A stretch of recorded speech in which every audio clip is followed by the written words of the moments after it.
Bonjour, je m'appelle Tiffany D. Après des études au cours Florent, je suis devenue comédienne, autrice, dramaturge, metteuse en scène, également prof de théâtre pour des enfants et des jeunes depuis une dizaine d'années. Je suis très engagée sur les questions de droits des femmes et des enfants, et puis pour l'abolition de l'ensemble des violences et des discriminations. Ouais, j'ai de l'ambition.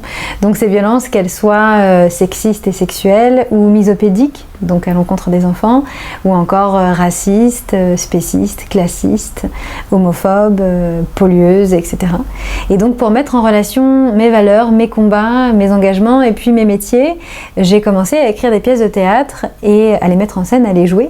Et notamment j'ai un seul en scène qui s'appelle Conte à rebours et qui est une réécriture égalitaire des contes de fées, et où je viens un petit peu bousculer les Disney par exemple et proposer une autre grille de lecture et des pistes d'émancipation. Donc par exemple le fait d'être embrassé quand on dort, eh bien non. Non, ça n'est pas très sympa et oui, ça pose un problème de consentement. Donc je viens aussi par là rendre hommage à des héroïnes de la vraie vie que j'ai rencontrées dans mon parcours et qui, n'en déplaise à Monsieur Zemmour, ne s'appellent pas toutes Corinne, loin s'en faut. Je suis également formatrice et coach en entreprise, en association ou en individuel sur différentes thématiques, notamment l'égalité entre les femmes et les hommes et la lutte contre les stéréotypes. Et dans ce cadre-là, précisément, j'avais animé une formation pour vos équipes de France Télé il y a quelques années et ça m'avait valu ensuite d'être invitée sur un de vos plateaux, en l'occurrence Ce soir ou jamais chez Frédéric Tadei. Et j'avais d'ailleurs passé un très bon moment.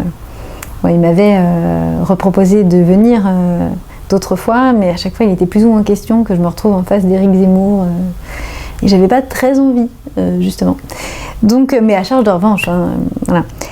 Et puis aussi, je suis coach sur toutes les questions d'assurance dans la prise de parole en public, d'estime de soi et justement d'éloquence. Et comme c'est un peu nos sujets, en juin dernier, j'ai participé au concours d'éloquence de la Fondation des femmes en partenariat avec France Culture.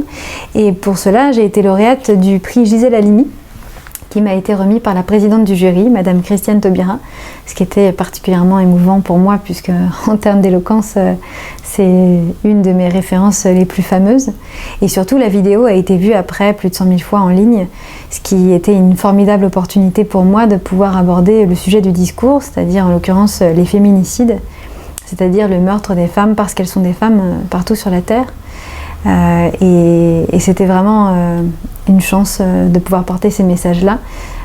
Et d'ailleurs, je répondrai présente à l'appel de Muriel Robin et d'Eva Darlan le 6 octobre prochain devant le palais de justice contre les féminicides conjugaux.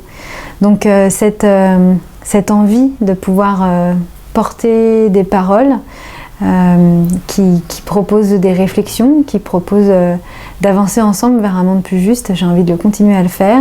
J'ai énormément de projets, j'ai énormément d'envie de théâtre, de radio, de télévision. Et je pense que j'aurai bientôt d'autres occasions de le faire.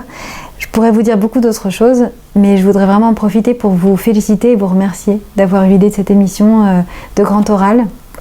J'espère que ça va pouvoir permettre à des personnes de tous horizons d'avoir accès à cette parole publique et médiatique. Merci beaucoup et à bientôt.